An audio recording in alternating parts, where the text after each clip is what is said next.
Hello guys, welcome to my channel. So today's video I'm going to share with you a recipe for a no-bake chocolate pie. This has been a family favorite for at least probably 20 years now. And it's a play off of a recipe from a chocolate pie the school I went to used to make. Sounds really random, but yeah. I don't know what happened to the clip of all the ingredients, so I'm just going to kind of go through it. It's 2/3 cup of sugar, a 1/4 cup of cocoa powder, 3 tablespoons of cornstarch, a pinch of salt, like literally a pinch. I just shake it out of the salt shaker. Then you mix all of that together. Then you can turn on medium heat and add in 2 1/4 cups of milk, and then you just stir that constantly until it comes to a boil.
So this is what it looks like when it starts to actually boil. This is what you want it to look like.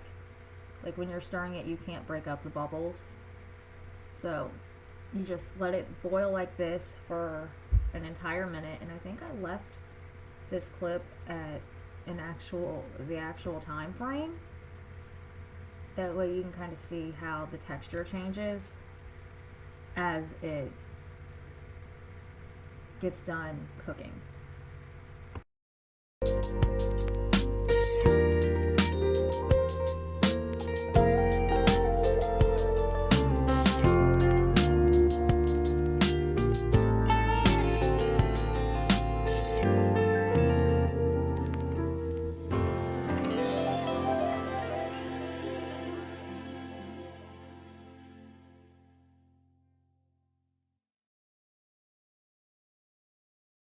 Okay, so after it is boiled for a full minute, you will remove it from the heat, add in a tablespoon of vanilla and 2 tablespoons of butter, and then whisk that together until the butter is melted.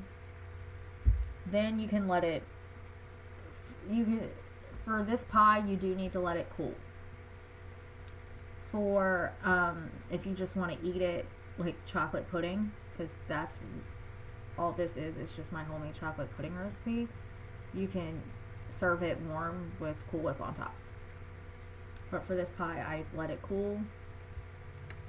And I don't know how long it took. I think it took about an hour to get it to how cool I actually wanted it.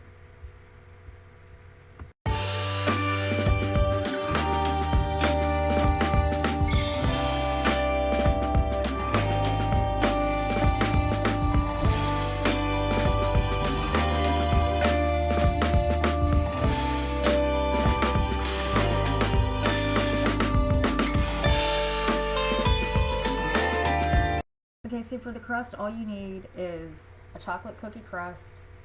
I got this pre-made at the store, so I didn't have to go through the extra hassle of making one myself, but if you want to, just make one out of Oreos.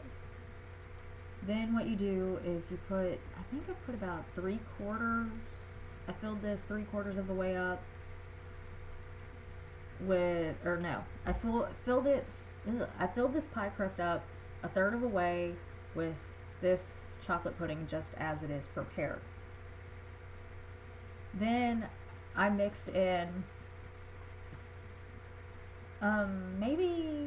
about a cup of Cool Whip into the remaining chocolate pudding.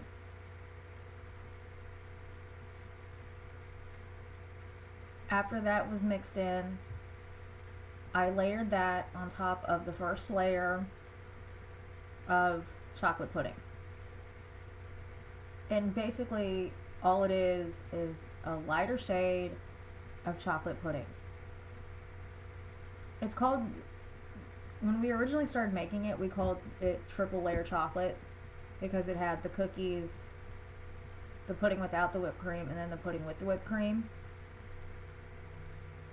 You do not have to do this. If you just want to make a regular chocolate pie, you do not have to mix the whipped cream in with that second layer of the pudding. But this is how we've done it for years, and this is how everybody likes it, so it's just how I'm showing you. But you might have to refrigerate this after this layer, because sometimes this layer is really loose because you did mix in the Cool Whip.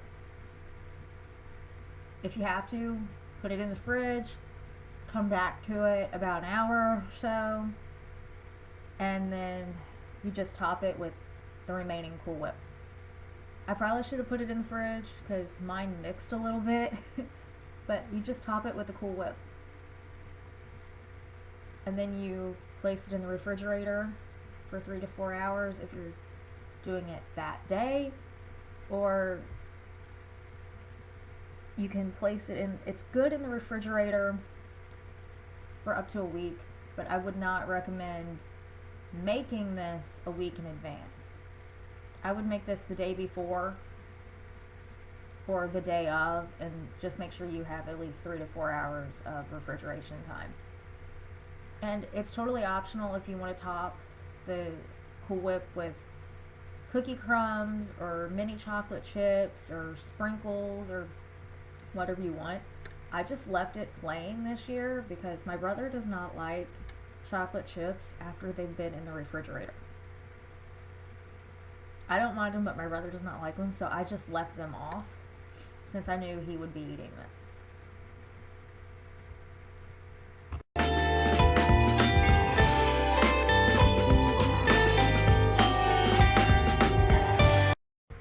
So that is it for how you make this no-bake chocolate pie. If you like this video, give it a thumbs up. If you have not done so already, hit the red subscribe button down below. And I will see you in my next video. Bye-bye. And this is just a clip of what the pie looks like after it's cut. You can sort of see the layers. Not in the slice, but you can sort of see the layers in the pie. If you refrigerate it, between the layers, you can see it a little bit better.